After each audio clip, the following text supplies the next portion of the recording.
Hello, everyone, and welcome to Geotab's Wildcard Wednesday. Thank you so much for joining us today. As I'm sure you all know, my name is Shay Green. I'm one of the Learning Center trainers here at Geotab. For today's session, we'll be hearing from Clark Wagoner, one of my favorite fellow Learning Center trainers. He'll be presenting on what's new in Geotab Drive. With that being said, I'll hand things over to Clark to get things rolling. Hey everybody, so as Shay said, my name is Clark Wagoner, and today we're just going to be doing an overview of Geotab Drive.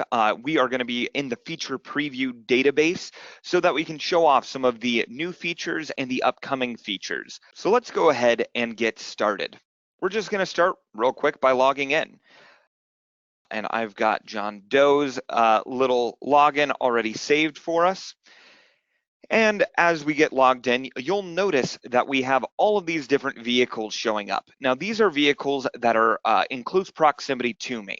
Now, we are going to go ahead and use one of our vehicles already, which is Bernard Cat. And if you look down at the bottom, we actually have no vehicle as well. So you can either log in and select a vehicle, or you can say, I don't currently have a vehicle. Maybe you were doing some paperwork or something like that that wouldn't require you to log a vehicle. We'll go ahead and pick this vehicle. And now we're at the trailer page. So you can see that if we don't have a trailer attached, we can just hit continue. If we do want to attach a trailer, we can click on here and we will get a drop down of a variety of trailers. Now, if we don't see the trailer we're looking for, like trailer number 5, you can see that it says, can't find any trailer matching your search terms. And ultimately what that means is this trailer hasn't been added to the database yet, or maybe we're typing it in wrong. But if we look and we double check our spelling and it's still not there, we don't want this to stop a driver from being able to move on with their login workflow. So you do have the ability to add the trailer right from the Geotab Drive app by clicking Add. And now we can see that trailer 5 is right up here. And we'll go ahead and continue on. The next step in our workflow is attaching a shipment. So if we had no shipment attached, we can hit continue. But to add a shipment, it is going to ask for the shipper's name. We'll say Clark's Cookie Company, the commodity that we're shipping. So we'll say we've got a ton of cookies, and then the shipment document number. We'll go ahead and get that added and continue. The next step in our workflow is verifying logs. So as you can see, whenever a driver logs in or logs out, they are prompted to verify any unverified logs. We are able to either click verify right here to verify this specific day's worth of logs, or if I had multiple days worth of logs, we could click verify all days. We also have the skip button on the left-hand side, and that is in the event that we were reviewing our logs and one of these logs were not actually us.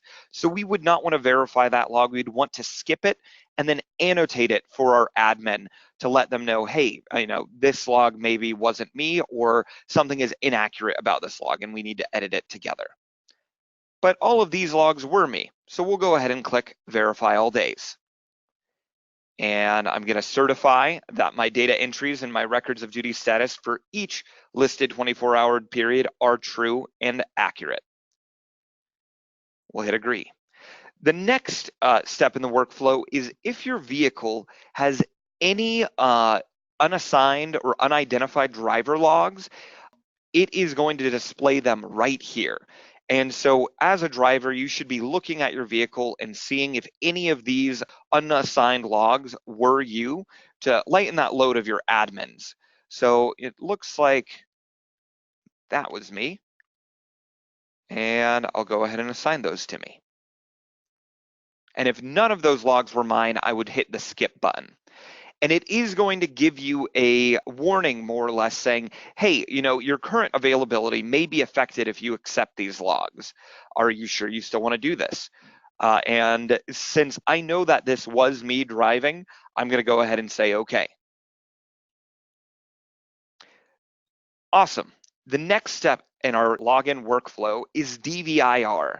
So we can see right here that we are talking about my vehicle and that we need to certify and inspect the previous inspection. We've got all of the information that's needed to complete a DVIR, and we just need to come down and we can say certify this previous inspection that was done by, looks like by John Doe as well. So we can go ahead and say, yep, I certified this previous inspection. You'll notice right at the top here that the moment that you certify the previous driver's inspection, it places you on duty. So I have now gone from either off duty or whatever my last duty status was and being placed into the on duty status. And now I'm going to actually complete my DVIR. We have the ability to customize various defect lists within the DVIR workflow. So you can see that we have an ABC company vehicle, which is a database that we're in. We have a Clark Wagner defect list, but we'll go ahead and we'll stick with the default tractor defect list. And you can see that we have a breakdown here of parts and then the defects of that specific part. You may also notice that this defect is highlighted in red with an exclamation point. The reason for that is this is considered a major or a critical defect. And depending on how you have your reporting set up within your database, you can have this so that it will notify your admins right away. So they'll know that there is a defect with a critical part. And if we come down here, I'm going to go ahead and show tires. You'll notice that every single time we click on one of these tires, or really with any of these drop downs, it will give us the ability to add a remark. The reason for that is because we want to specify a little bit more information with that defect. So for example, if I say I have an issue with a tire, if we're dealing with a semi-truck, there's quite a few tires on there. So we may want to say front left cab tire is low. And the next step in our DVIR workflow is if we come down here and we can see select inspection type. Since we're logging in for the beginning of our day, this is a pre-trip inspection. I don't have any additional remarks, and then I can go ahead and I can hit done. And it's going to ask, was this vehicle inspected in compliance with regional and federal regulations? And I will go ahead and say yes to that. Next, we need to do a DVIR for each individual trailer that we have attached to us. So the first DVIR we did was just for our cab. Now we're moving on to our trailers. So we'll go ahead and do an inspection on our trailer. We'll go to our default trailer defect list, and we walk around our trailer and nothing wrong with this trailer. And we don't have any remarks, but we do still have to certify and sign that there are no defects with this trailer. So we click on here and it says this trailer was inspected in compliance with regional and federal regulations. We do need to click yes to that. And here we go. We are now into our home page.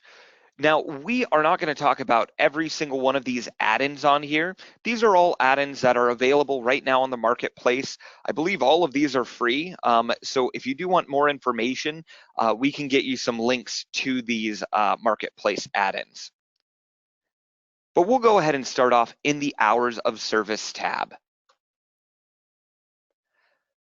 So as you can see, right up top here, we are starting in the status bar. There's a lot of information on the status bar. Specifically, we have these timers. So you can see right here, we have the amount of time that we have left in our day until we need to take a break. We have the amount of drive time we have left in our day. We have the amount of work time left in our day. And then we have our cycle left. So how much we have left in our 60-hour, 7-day period. If we want to get even more granular with our cycle time left, we can click on the View Cycle Recap to look and see how much we worked each day. You'll also notice that all of our duty statuses are right here on the right-hand side, and I'm currently in the on status because as we were doing that DVIR, we went into the on duty status. And we're going to go ahead and click into the logs page here. So the first thing you'll notice is it says you have logs that require attention, unverified. So if I actually click on here, it is going to tell me what date of unverified logs I have. Now, we claimed a log that was an unassigned driver log, so I know that that's our unverified log. So if I click on there, you'll notice that it took us to Wednesday, October 16th. And if we scroll down, we should be able to find our unverified drive logs. Looks like right here. And if we want to go ahead and verify those logs, we just click this verify button. And it's going to ask us that same question. Are these logs true and accurate? We'll hit agree. Now we've got all green. We're going to go back to today though. So you'll notice that we haven't verified all of our logs for today yet. We'll go ahead and verify these logs. You'll notice that there's not a whole lot of information going on for this graph. So if we go back one day, you'll notice we've got a little bit more information going into our graphs. We'll notice that we had some personal conveyance time. We had some on-duty time. Ultimately, this is just a quick snapshot of our graphs for the day. If we scroll down, we can actually look at all of our logs for the day. And every one of these logs are indicated that they're verified with this little check mark here. And at the very bottom, we have the vehicle odometer. One other thing I want to mention is how to edit logs. So drivers should have the ability to edit their logs if they need to. So for example, if maybe we actually went off duty at 5 p.m. instead of 4 p.m. And we accidentally got that wrong, we can click into this log right here. And you can see that we have these little pencils here. So we could change this from an off-duty log to an on-duty drive log or sleeper berth log. We can come over to date, click in here, and I was saying that we actually started at 5 p.m., so we can hit done. And that is going to show us our overall duration. If we scroll down here, made wrong time for initial entry. There we go. We can go ahead and click save. And you'll notice that little check mark is no longer there. If we scroll up, the personal conveyance time that I was using before this break has essentially extended into that hour until either I add an additional log to say what was going on here. It's just going to assume that I was doing the last activity of my last log. So I can go ahead and I can click verify to change these edited log back to green. There we go. But let's say that I was actually on duty between 4 p.m. And in between 4 p.m. and 5 p.m. If I wanted to add an on-duty status log, I can click right here at the top, click on Add Log, click Status, On, and then select our date and time. So we'll come to 5 p.m. and done. Was cleaning truck. Looks like I may have caused some violations because it overwrote some of our other logs. So here we go.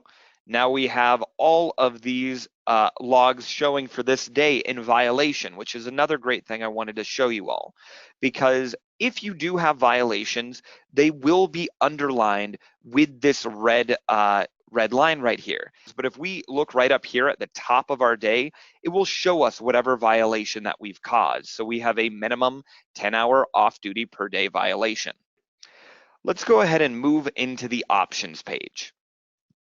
So if we look into the options page, we can see who our current driver is. If we had any co-drivers, it would also show our co-drivers. It will show our time zone. It will show what our home terminal is, and then it will show whatever rule set this driver is currently using. We are going to go ahead and go back to our dashboard. So if we click on these three lines up here, and we click on dashboard, and we scroll down to the bottom of the screen, you will notice that we have the inspection page. So if we click into the inspection page, this is the workflow for actually transferring logs to the Department of Transportation. So if we come right here, it is going to actually prompt us to create a 4-digit PIN as we're going into the transfer page. And the reason for that is by entering in a PIN, the DOT officer, if he needs to take the tablet for any reason, will not be able to get access to anything he's not supposed to have access to. So we'll go ahead and make our PIN 1234. We'll hit set PIN. It's going to ask us to verify that PIN number. We'll go ahead and confirm that PIN. And then the officer would potentially give us a code or a badge number to type in here. And then he would say either to email or transfer the logs with web services. And if we clicked on this button, it would transfer those logs to him. Now, because I am not actually a DOT officer, I don't have my account set up to transfer these logs. And I wanted to show you guys what it looks like if it fails. It will actually tell you, hey, this is the reason that we were unable to transfer logs to the DOT. The licensing issue state, there's something wrong there. There's something wrong with my license number. And there's also something wrong with my DOT number. And in the event that we essentially were a driver and we were not able to transfer our logs, we don't get off for free or anything. We don't just get a get out of jail free card. We have to go ahead and go into the compliance print mode. So if we click into this mode, you'll notice that it has all of the information that would have been transferred to the DOT officer, and it even has a breakdown of our logs. One thing you may notice as well is there is no violations icon in the index here. So if we go to yesterday, I know that we just made these 2 logs be in violation. And we are not going to point those violations out to the DOT in this compliance print mode. So that's something that they would have to be able to identify themselves. If we scroll down here, we can see all of the various logs that have been created for this vehicle. We can see all of the unassigned logs that have occurred on these days, and so on. And the DOT officer is not going to have access to more than he's allowed to. We'll go ahead and hit back.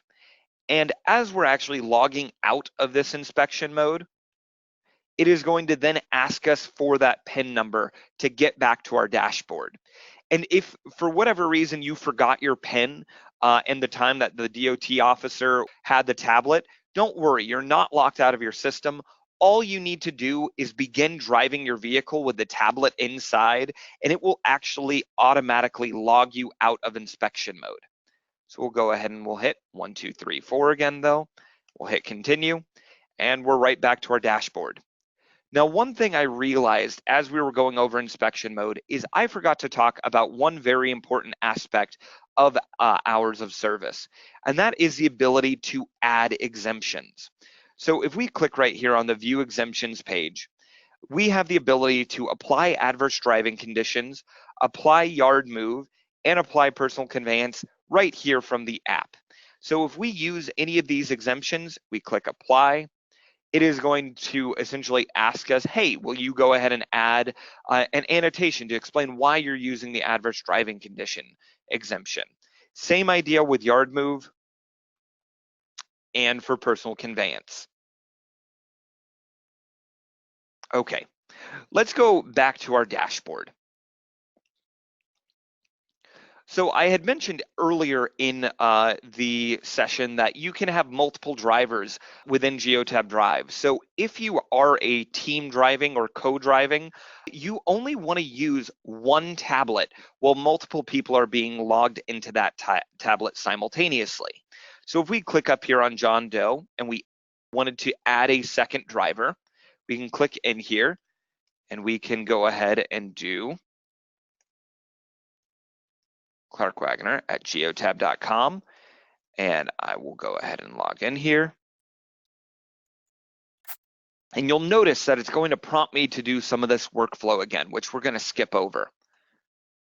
So now you can see the icon up top has switched to showing Clark Wagner. You'll also notice that my icon is just an icon of a man. If we switch into John Doe, if we click into John Doe, you'll notice that, well, it should have switched over to a steering wheel, but it looks like somebody may have selected that vehicle away from us.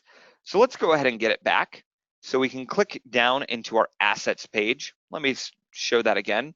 So if we scroll down and we have no vehicle, or even if it were to show our previous vehicle, which was Bernard Cat, we can click in here, we can click change. And we can go ahead and type in our vehicle.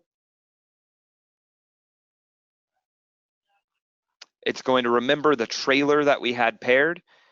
We'll skip this. We're going to skip our DVIR workflow to just get the ball rolling again. But you'll notice that right in here, if we click onto John's icon, we now have a steering wheel showing for John Doe and nothing for Clark Wagner.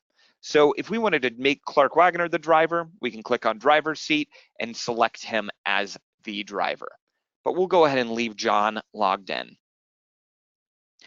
So we just looked at this asset page, but if at any point in time during our day, we want to change our vehicle or we want to change our trailers, we can do that right from here.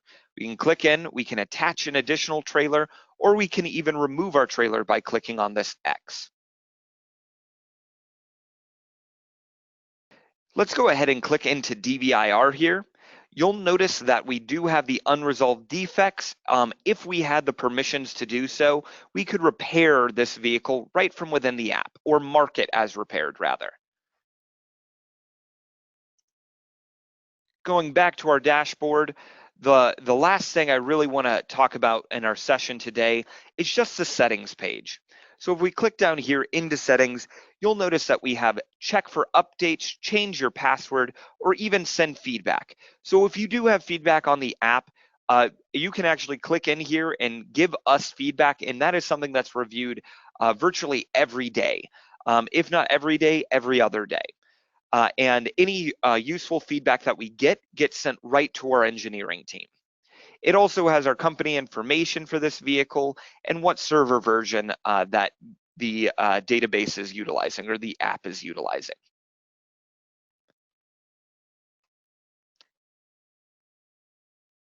One last thing, because we have a little bit of time, you'll notice that throughout this presentation, we've had this, your ELD device includes diagnostics and malfunction. You may be non-compliant, tap for details. So if we actually tap on here, it will show us that we have unidentified driving diagnostics.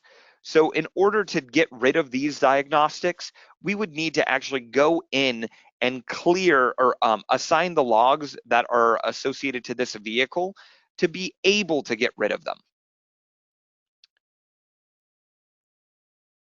And now we've gotten rid of that little exclamation point, and we can go ahead and begin our logout process. So it is going to essentially prompt us to log out twice because we have two different drivers assigned to this vehicle now. So the first question it will ask us as we are logging out is to detach any shipments that we have. So if we want to detach any of these shipments, we just click on this X and it will remove those shipments. Same for our trailers. Do we still have the trailer attached? Did we remove it? If we removed it, we click the X. It is going to prompt us again to verify any unverified logs, which we can go ahead and verify. And then it is going to verify our logs. There we go. And if we had moved our vehicle during our time being logged into the system, the next step in our workflow would have been a post-trip DVIR. But since this is just a training and I haven't moved that vehicle in the time that we've been talking, it is just going to skip over that post-trip DVIR. But the very last step in our logout workflow is, are you going to be off duty or are you going to be on duty after logging out of the Geotab Drive app? I'm going to go ahead and say I will be off duty. So I'll go ahead and click off duty and click that logout button. And now we've successfully logged out John Doe. We can log out Clark Wagner as well. And there we go. We are now both logged out. If you have any questions or you want any additional training, please reach out to us. We have a lot of different resources to get you the information that you need. Shay, are there any questions that we got as we were going through? Yep, we did have a few questions that came through. So the first one we have here is, are we able to remove the ability to add trailers? Yes, you can do that with custom security clearances. And I can get more specific documentation to send out later. Perfect. Looks like the next question we have here is it best to transfer via email or web? Who gives the option, the DOT or the driver? So really, it doesn't matter which one of those buttons you use in the United States. They are going to get the same job accomplished. They are two different buttons that essentially do the same thing. And if everything is set up correctly, if you click on the email button or if you click on the web services button, it will do everything for you. You just have to have everything set up on the front end within my Geotab. Alrighty, next question we have here is, can we get an auto rule set change from the US to Canada? So that is not something that we currently have available. I don't know if it's something that is in the works or not. So we don't have, I don't have more information on that front at the moment. Next question we have here, will zones be available in exception rules to automate yard moves? So the ability to have yard move turn on automatically, that feature won't be available, but leaving a zone that is designated as a yard will disable the yard move exemption. And that is something that is in feature preview. Perfect. Next question we have is, are we able to remove the shipment options? Yes, you should be able to do that with insecurity clearances. Alrighty, next question that we have here is, how do you use canned annotations? So as far as adding your own canned annotations, that is something that isn't necessarily done within Geotab Drive. So I don't have the information for you today, but we can find information on how to do it. Alrighty, and the last question that we have here is, could you go back and highlight the specific features that are new in the new rollout in that preview? So a few of the different things that we should take a look and kind of review again is, actually, I'm going to log out and show you one of the very first things. You'll notice that we now have the little I right here. So that little I will allow you to view your password to be sure you're typing it in correctly. And another big feature that is brand new is going into the inspection mode and being able to enter in that new PIN so that the DOT officers or anybody who has this, your tablet will not be able to view the logs. They will only be able to stay within the inspection mode. And another thing that maybe doesn't necessarily look new, but it is a new look, is the fact that this logs page has entirely been overhauled. Back before, in the old versions of Geotab Drive, it used to show graph as one page and logs as another, and now it shows graphs and logs. And instead of it giving a breakdown of essentially a scrolling list of all of your logs, we have the graph breakdown of the day, and then we scroll down and we have the logs of that day. And in order to look at all of our logs here, we can just go ahead and click through.